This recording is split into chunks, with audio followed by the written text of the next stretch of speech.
कि तू लारे लैके देना या नहीं देना मोबाइल लै। मैं तेरे लारे लूरे नहीं सुनना, ठीक है? सी ना तेन मोबाइल मैं लैके दिता, ठीक है ना, लेकिन अज तो बाद जो तेरा भरा ना मर गया।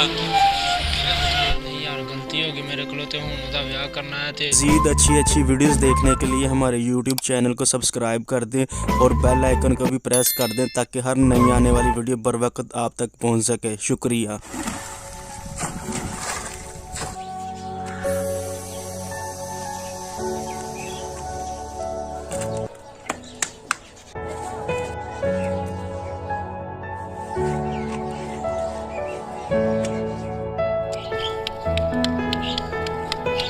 तो फिर आ गया, तेन मोबाइल की जरूरत सी ना, तो मोबाइल तेन मैं लै दिता, हुण की लैन आया घर?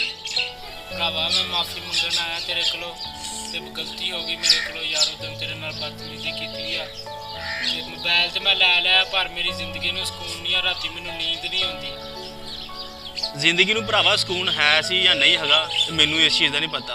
तेनू सी मोबाइल की जरूरत, तो मोबाइल तेन मैं लै दिता। मेरे वाले तेन मैं उस दिन कहता कि तू मेरे वालों मर गया, तो उस चंगा है कि मैं तेन इतने जरा तेरे मैं डंडा लैके तेरा जरा मैं बुरा हाल करा, तो तेरी मेहरबानी जरा ना घरों निकल जा बाहर, दोवें उठ के बाहर कढ़ के आओ। सुनिया नहीं तुहानू, मैं बाहर कड्ढो। एक बारी मेरी गल सुन ला। की तेरी एक बारी गल सुना, मैं तेरिया बड़ियां गल्लां सुन लिया, तेन मैं क्या ना, तेन उस दिन मैं क्या सी, तेरी मेरी खत्म हो गई है यार। एक बारी मेरी गल सुन ला पूरी, ठीक है? फिर भावें मैनू घरों बाहर कढ़ दे। मैं ना मोबाइल भी वेच दिता जिहड़ा लिया सी, ठीक है? ते कुछ होर भी पैसे धारे धूरे फड़े आ, हुण कम्म भी लग गया, ठीक है? ते तेरा ब्याह करना, रोटी पकाउण वाला भी कोई नहीं अपने घर, ते बच्चे भी स्कूल जाते हैं बेचारे, इन्हां दी पढ़ाई खराब होंदी है, क्योंकि घर सांभण वाला होवेगा ते फिर नहीं तेरा दिमाग सही हैगा, ब्याह सौखे नहीं हो जाते, ब्याह करने बड़े औखे आ। ब्याह भाई यार औखे आ या सौखे आ, वो तो मेरे ते छड़ दे, ठीक है? ठीक है, तो मैं हुण कम्म लग गया, मोबाइल भी बेचता, हर कुछ करता है, एक बंदे कोलों पैसे भी फड़ने आ, एक कम्म भी लब्भा है, मैनूं दुआ करो हो जे, ठीक है?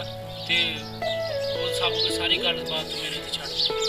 वो तेरी गल ठीक है, तू पैसे मोबाइल बेचता है, तू पैसे भी कर लेना, तो कुड़ी कित्थों लाना? टेंशन लै, कुड़ी का बंदोबस्त भी कर लिया, हर कम्म कर लिया, तू बस ब्याह की तैयारी कर, ठीक है? कुड़ी भी लभ ली है, तू ब्याह की तैयारी कर, बस वो सारी गल मेरे ते छड़ दे।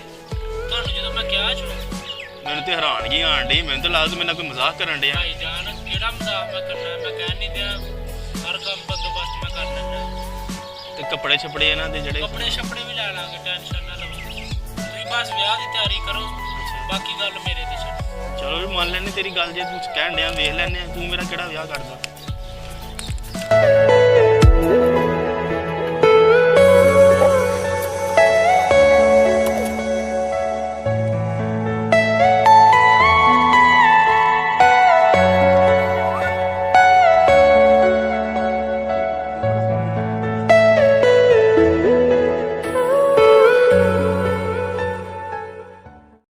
पार्ट 5 बड़ा इंटरेस्टेड है, प्लीज़ ज़रूर देखना। शुक्रिया।